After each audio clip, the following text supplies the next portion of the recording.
This is TWiT. Amazon is doing some interesting things with its Prime Music and rejiggering the way the music industry is thinking, or being made to think in this instance, about licensing its catalogs. What Amazon did with Prime Music, and Rob, you've probably been paying closer attention to this than I have, is it's offered a service that goes along with, yet another benefit of being a Prime member, is that you'll have access to both streaming and downloadable music, but it won't be a very deep catalog of music. Since it's just a sort of free add-on with your Prime service, you're not going to get everything that you would get in a service you're paying for separately. And they've approached their licensing with the music industry accordingly, wanting to do some micro-licensing of catalogs that has ruffled some feathers and been something certainly that's not the norm. Rob, why don't you first tell us if you have an impression of Prime Music, what you think of this whole strategy? Yeah, so I haven't really spent any time checking out the service itself, which is dumb because I pay for Amazon Prime and I should be making better use of my subscription instead of just having random stuff dumped on my porch on 2 days' notice. Yeah, I'm not surprised that they would sort of take that approach. It is kind of funny, though, for them to be this conservative. When they launched the Amazon Cloud Player in 2011, their whole attitude goes, we're not going to bother getting licenses because we think it's legit. And if you disagree, you can go take us to court. Then they did take out licenses for that, which sort of changed how that particular product worked. Yeah, on the other hand, thoughts just occurred to me is, and I was about to look this up, 1 million songs doesn't sound like much, but how many did the iTunes Store have when it launched? I think it was less than 1 million. And we've all become so jaded, and in some ways it reflects how, you go back like 10, 15 years or so, and you ask somebody, what do you want out of digital music? They would have said, I want to be able to listen to a song for free and see if I like it. And if I want to buy it, I want to pay $1 for the song and have it in some form that works on any device I own that can't be taken back from me because the DRM gets shut down. That's what we have. And it's amazing how far along the music industry has gotten compared to, say, movies or books where everything is cluttered with DRM and your free access is really limited. And, well, as a result, I spend more money on digital music than I do digital books or digital movies.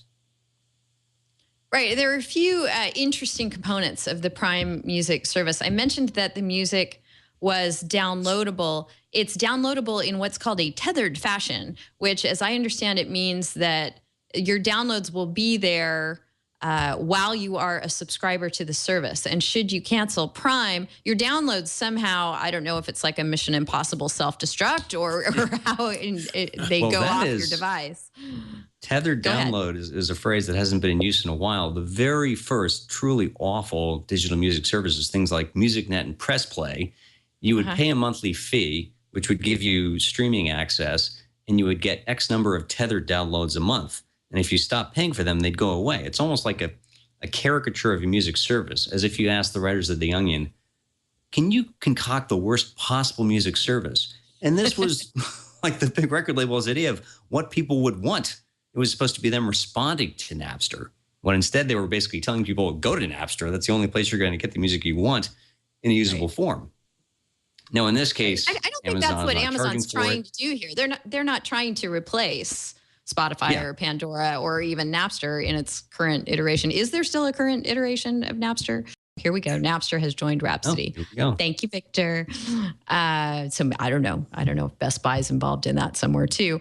But the other interesting thing about this is the way it's approaching licensing based on its kind of unique business model. Latif, do you think that this is an innovation for the music industry and one that they're ready to embrace or should embrace? Yeah, I think it's a great idea because, I'm definitively old school when it comes to music. There's very little music that has been produced after 1980 that I've gone out and purchased. So as a result, I fall into that group that I can spend a lot of my time and do spend a lot of my time listening to vinyl and to CDs. And part of the reason is that, as new markets evolve and new business models evolve, they oftentimes don't pay enough attention to people who listen to the not forefront genres in terms of popularity. Um, the micro licensing approach, I think, is a really good idea because it's a way to pull in people who aren't listening to whatever is the latest top of the charts piece of music. I'm a big fan of jazz. And if that's what you're interested in, well, you can just buy CDs from Amazon, because it's not as if this music is being widely played or widely listened to. I think the other great thing that it does, again, to pull in segments of the population that aren't really being focused on in terms of new digital models, is that in the analog world, you bought an album and it was yours, or you bought a CD and it was yours, and you didn't have to pay again and again and again. There was no monthly service fee, one flat fee. That's it. It's yours until it wore out, and then you bought another. And if it didn't wear out, then you're good to go. One of the good things that I think this micro licensing approach can do, particularly for people who, again, aren't listening to whatever the top 10 songs happen to be, is that if you take a category, like I said, that I'm interested in, jazz. Now let's see.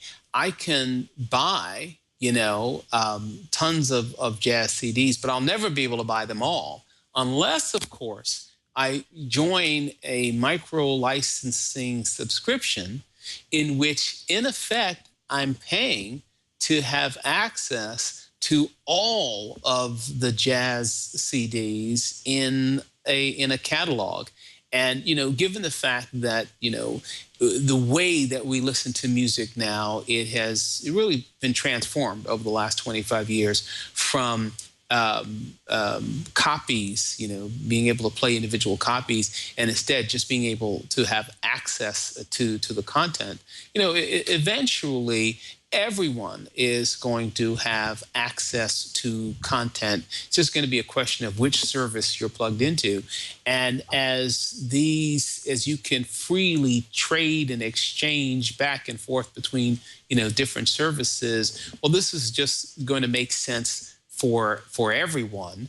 And you'll be able to have access to the micro license subscription that has every possible song in that genre that you would ever want to listen to, and you don't have to buy new CDs every year. All you have to do is you just got to continue to pay your subscription fee, and you continue to get new stuff, and you continue to have access to the old stuff. And the more interchangeable the various subscription systems become, with less and less DRM controls, then people can trade and share and exchange pretty much the way that we did when we relied on tangible copies and said, hey, yeah, here, you can listen to my CD and let me borrow yours. So I think all of this is boding well and showing that the music industry is moving in the right direction.